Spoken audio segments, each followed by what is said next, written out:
यूं तो बनारस घाट अपनी खूबसूरती के लिए बहुत प्रचलित है, पर घाट के किनारे कई राज लिए बैठे हैं। ये कहानी शुरू होती है बनारस के घाट के पास बने ममता निवास से, जहाँ प्रिया लाल जोड़े में ममता के घर उसकी बहू बनकर आती है।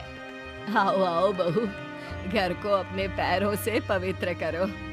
ममता घर की दहलीज पार कर ही रही होती है कि अचानक एक बहुत गंदी सी बास पूरे घर में फैल जाती है।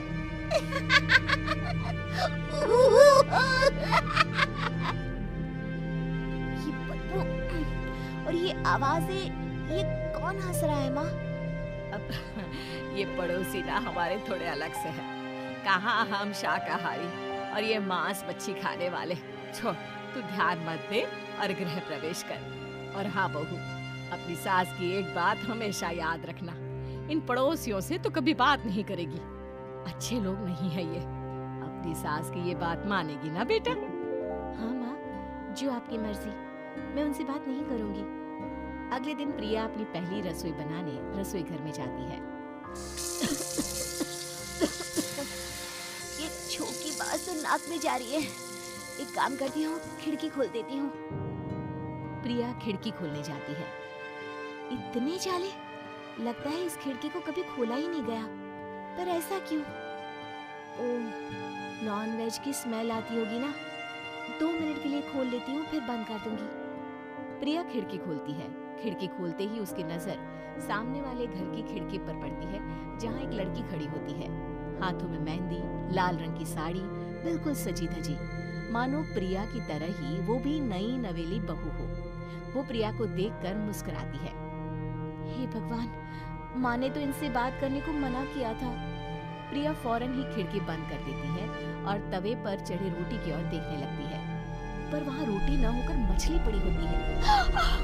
ये क्या? पहली ही रसोई में इतनी बड़ी गलती। हे भगवान, अब मैं क्या करूं? प्रिया बहुत डर जाती है और फौरन रसोई की सफाई करने और फिर सभी के लिए खाना बनाने लग जाती है। जब वो सबको खाना परोसती है, सब तो ठीक है, मैं बेकार में चिंता कर रही थी। हे भगवान, ऐसे ही बस अपनी कृपा बनाए रखना। रात के वक्त जब सब सो रहे होते हैं, तब प्रिया को पायल की आवाज सुनाई देती है, जिससे उसकी आंख खुल जाती है। ये पायल की आवाज कहाँ से आ रही है? प्रिया उठकर उस आवाज के पीछे छत की सीढ़ियों तक जाती है। तभी उसे बच्चे के रोने की आवाज आती है। प्रिया छत पर जाती है तो क्या देखती है? वही लाल साड़ी वाली लड़की अपनी गोद में एक नवजात बच्चे को घुमा घुमा कर सुला रही है। तभी प्रिया की नजर उसके पेट पर पड़ती है। ओह गॉड, ये तो प्रेग्नेंट भी है। सुनिए, बच्चा सो नहीं रहा है क्या? मैं कुछ मदद करूं? नहीं नहीं, आपके घर वालों को अच्छा नहीं लगेगा, मैं संभाल लूंगी। स्नेहा की गोद से बच्चा हाथ मारकर प्रिया की गोद में आने को छटपटाने लगता है। दोनों घर अगल बगल में बने होने के कारण प्रिया उस बच्चे को गोद में ले लेती है। प्रिया के पास आते ही वो सो जाता है।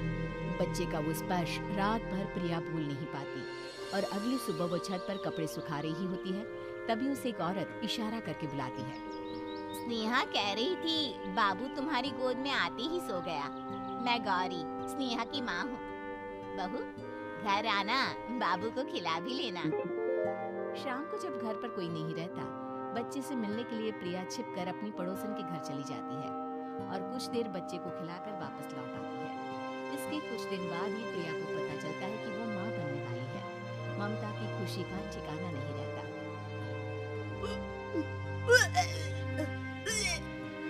माँ जी, पता नहीं क्यों उल्टी आ रही है।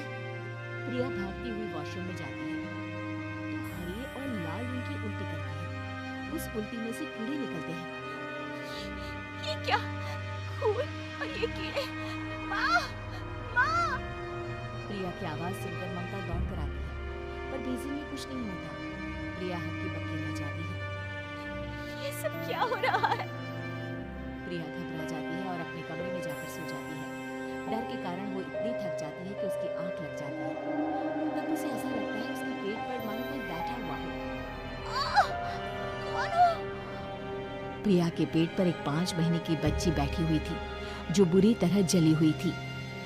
माँ, तुम ही मुझे लाई ना अपने पेट में? मैं तुम्हारी माँ नहीं हूँ। कौन हो तुम? माँ, देखो मैं जल गई बुरी तरह से। 6 महीने पेट में रहने को भी मुझे नहीं मिला। सहला दो ना माँ। बचाओ, बचाओ, माँ। ममता दौड़कर कमरे में आती है। प्रिया की बातें सुनकर वो सब समझ जाती है। तू कहीं बगल वाले घर में तो नहीं जाकर आई ना बहू?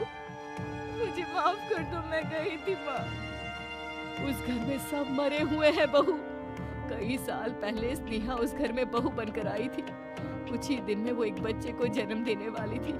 पूरा घर बच्चे के आने की खुशी में खोया था कि एक दिन अचानक उस घर में आग लग गई। सब बुरी तरह जलकर मर गए। गौरी आज भी दादी बनने का इंतजार कर रही है और इसीलिए स्नेहा ने अपना अजन्मा बच्चा तुम्हारी कोख में डाल दिया।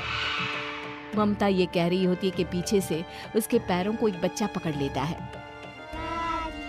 दादी,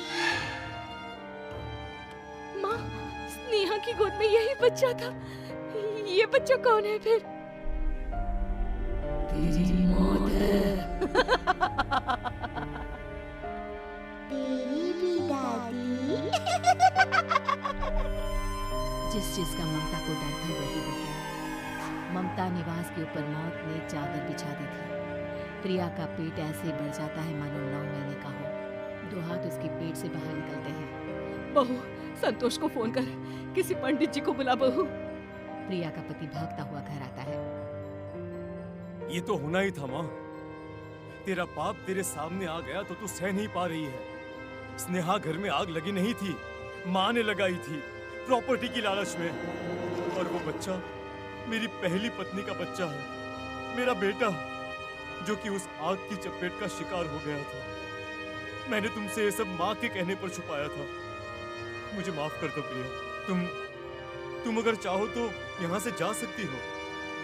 मैं तुम्हें किसी भी बंधन में रखना नहीं चाहता। मेरी शादी हुई है आपसे, मैं आपको छोड़ नहीं सकती, पर उससे पहले हमें स्नेहा, उसकी माँ और बच्चे की आत्मा की शांति करवानी होगी। संतोष और ममता गौरी के घर जाते हैं। अंदर सब कुछ जला हुआ होता है। जमीन पर जली हुई लाशें बिखरी हुई थी। ममता रो रो कर अपने करने की माफी गौरी से मांगती है। प्रिया स्नेहा के घर वालों का अंतिम संस्कार करवा देती है और ममता निवास फिर से आत्माओं के साए से मुक्त हो जाता है।